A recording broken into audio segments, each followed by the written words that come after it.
Hello and welcome again to IFP Q&A on intentional family practice. This is a space where we have honest, transformative conversations about marriage, parenting, relationships, emotional intelligence, and healthy family systems from both a practical and biblical perspective. I am Joy Bisong, marriage counselor, relationship therapist, founder of Intentional Family Practice, wife, mother, and author, Africa's family systems expert. My passion is helping individuals, couples, and families build emotionally intelligent and spiritually grounded relationships that last.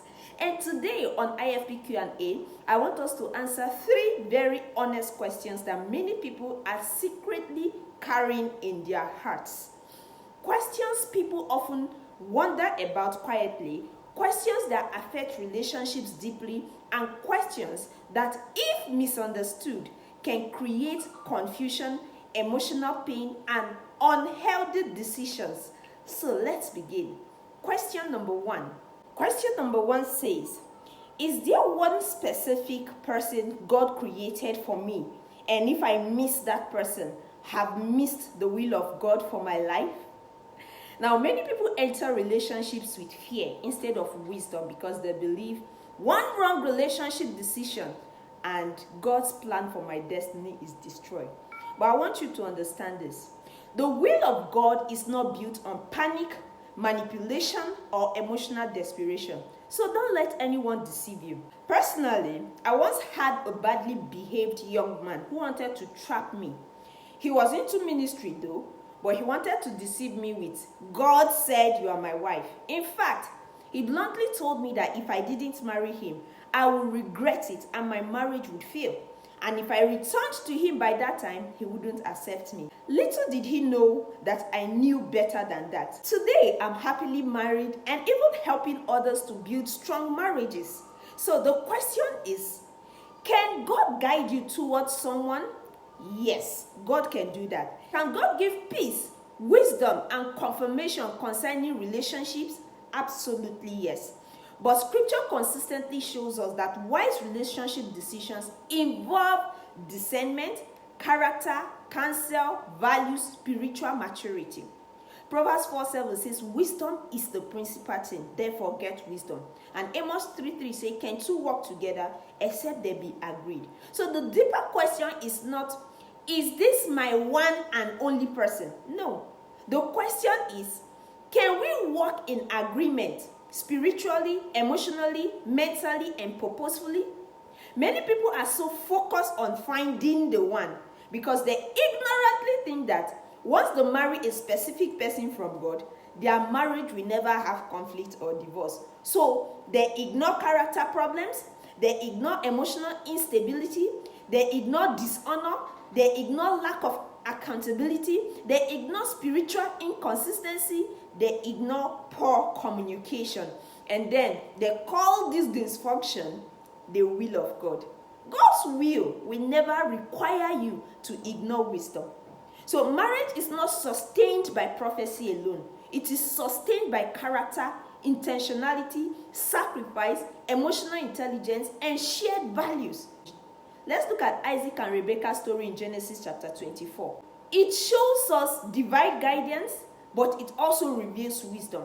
It reveals observation. It reveals prayer, character, family involvement, and willingness.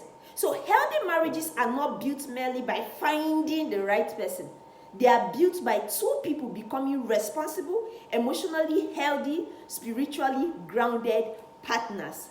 That brings us to question number 2. Now, question number 2 says, my husband says he loves me, but I feel emotionally disconnected from him. Is anything wrong with our marriage?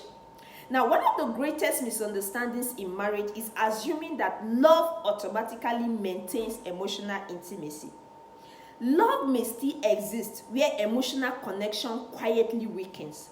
Sometimes, couples become so consumed with responsibilities, survival, parenting, stress, work, and unresolved tension that they stop nurturing the emotional side of the relationship. And emotional disconnection rarely happens suddenly. It usually happens gradually. So small things begin to disappear in that marriage. Intentional conversations, affection, curiosity about each other, emotional check-ins, laughter, vulnerability, presence, they just gradually slip away. Now, many couples are physically present but emotionally unavailable. You can discuss bills every day and still feel emotionally lonely in your marriage. Now, that is why Songs of Solomon chapter 2 verse 15 say, catch for us little foxes, the little foxes that ruin the vineyard. Little emotional neglect eventually produce larger relational distance. And that is why Ephesians chapter 4 verse 2 reminds us to be completely humble, gentle, be patient, bearing with one another in love. Emotional connection requires intentionality. So if you're married, it is not automatic. You have to create it. Sometimes your spouse is not asking for perfection. They are asking to feel seen, to feel heard, valued, prioritized, and emotionally safe again. Healthy marriages are not maintained accidentally. They are maintained intentionally. So intentionally create those small moments to connect genuinely with your spouse again, just as you did when you were dating. Now let's go to question number 3. Question number 3 says, my child talks to everybody except me. What am I doing wrong?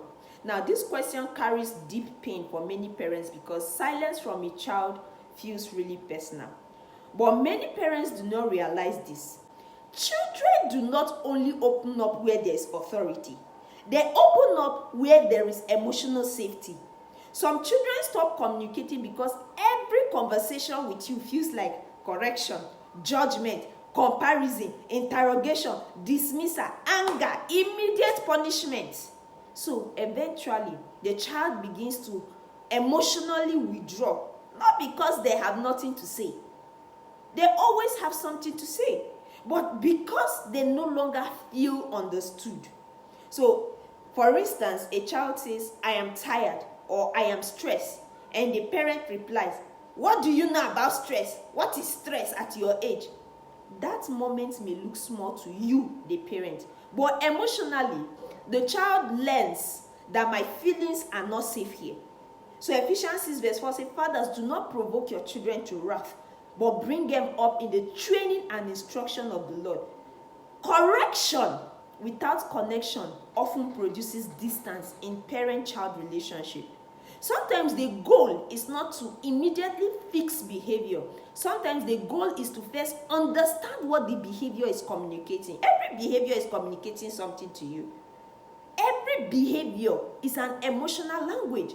So a child who is suddenly aggressive may be hurting internally, and a withdrawn child may be emotionally overwhelmed.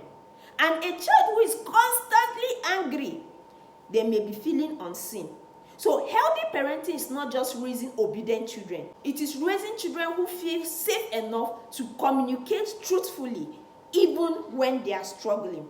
James chapter 1 verse 9 says, let everyone be quick to hear, slow to speak, and slow to become angry. Children are more likely to open their hearts when parents learn to listen beyond the behavior. Thank you so much for spending this time with me today on IFP Q&A. I truly hope this session gave you clarity, wisdom, and language for healthier relationships and family systems. Sometimes one honest conversation can completely shift the way we see marriage, parenting, or emotional connection. If this teaching blessed you, please like the page, follow Intentional Family Practice, and share this session with someone who needs it. And make sure you come back next week again for another transformative section as we continue having intentional conversations that help individuals, couples, and families build emotionally intelligent and spiritually grounded relationships that last. I am Joy Bisong, marriage counselor, relationship therapist, founder of Intentional Family Practice, wife, mother, and author, Africa's family systems experts. God bless you. I'll see you next week.